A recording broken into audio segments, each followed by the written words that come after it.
Makinig, matuto, at magdungkal ng bagong karunungan with Teacher G!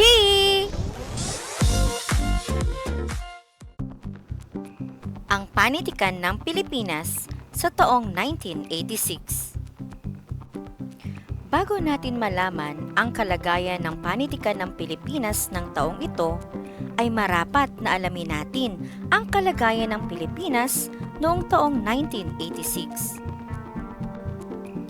Ang EDSA People Power Revolution ay isang makasaysayang 4 na araw na mapayapang pagrebelde at pagprotesta ng mamamayang Pilipino noong Pebrero 22 hanggang 25, 1986.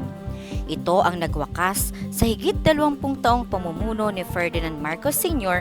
at nagbalik ng demokrasya sa Pilipinas.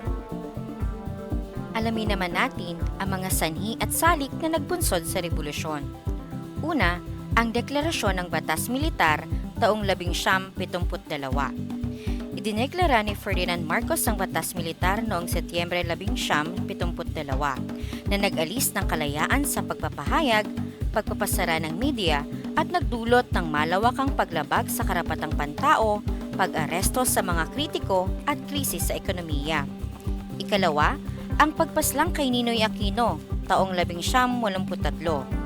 Noong Agosto 21, 1983, binaril at pinaslang ang pangunahing leader ng oposisyon na si Senador Benigno Ninoy Aquino Jr.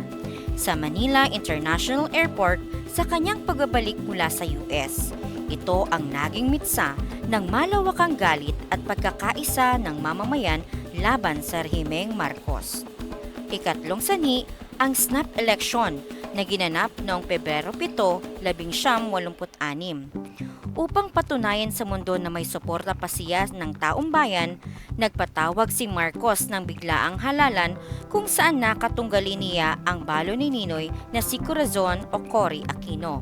Talamak ang balita ng malawakang pandaraya at karahasan. Nag-walk out ang mga computer technician ng COMELEC bilang protesta sa pagmamanipula sa resulta. Ang mga salik na ito ay nagbunsod upang ang mamamayang Pilipino ay magtipon-tipon at magkaisang wakasan ang rehimeng Marcos. Dinaluhan ito ng milyon-milyong Pilipino mula sa iba't ibang sektor. Hinirap nila ang mga tangke, baril at mga sundalo gamit ang dasal, bulaklak at pagkain. Ngayon ay alamin natin ang kalagayan ng panitikan sa taong ito. Noong taong 1986, ang panitikan ng Pilipinas ay dumanas ng isang malaking muling pagsilang at paglaya. Dahil sa matagumpay na revolusyon, ang pagtatapos ng diktaturang Marcos ang nagkaroon ng radikal na pagbabago sa tema, anyo at kalayaan ng mga manunulat sa bansa. Nagkaroon ng pagbabagong sigla at kalayaan sa pamamahayag at sumiklab ang Mosquito Press patungong malayang media. Ilan lamang ito sa katangian ng aktang pampanitikan sa panahong ito. Nagbuksan muli ang mga dating pinasarang pahayagan, radyo at telebisyon. Ang mga manunulat na dating nagtatago o gumagamit ng mga sagisag panulat ay malayang nakapagbalabas ng kanilang mga akda nang walang takot na maaresto o makulong. Ang mga dating underground na pahayagan at pulyeto ay naging mga pangunahing babasahin sa pampublikong pamilihan tulad ng Philippine Daily Inquirer at Malaya. Panitikan ng pagdiriwang at pag-asa, pagtatala ng kasaysayan at katotohanan at patungkol sa mga kababaihan ang naging pangunahing tema ng panitikan. Literature of Celebration and Hope. Maraming tula, awit at sanaysay ang naisulat na nagpupuri sa katapangan ng mamamayang Pilipino sa EDSA at sa muling pagbabalik ng demokrasya sa ilalim ng pamumuno ni Corazon Aquino. Tumaas ang bilang ng mga akdang naglalahad ng mga totoong karanasan sa ilalim ng martial law. Mga tala ng pagkakakulong, torture, pagkawala ng mga mahal sa buhay at ang laban ng mga sektor sa kanayunan at lungsod. Sa pag-upo ng kauna-unahang babaeng pangulo at sa aktibong papel ng kababaihan sa revolusyon ang nagpalakas ng tema patungkol sa kababaihan ng panitikan. Lalong lumakas sa mga akdang pambabae na tumatalakay sa kapangyarihan at karapatan ng kababaihan sa lipunan at pamilya. awiting pamprotesta at pambansa, tula at sanaysay, dula at teatro ang naging pangunahing anyo ng panitikan sa panahong ito. Ang kantang Bayan Ko o tula ni Jose Corazon de Jesus na nilapatan ng awitin ni Constancio de Guzman ang naging formal na pambansang awit ng kalayaan at protesta noong 1986. Sikat din ang mga awiting tulad ng Handog ng Pilipino sa Mundo ni Jim Paredes na mabilis na naging simbolo ng tagumpay ng People Power Revolution.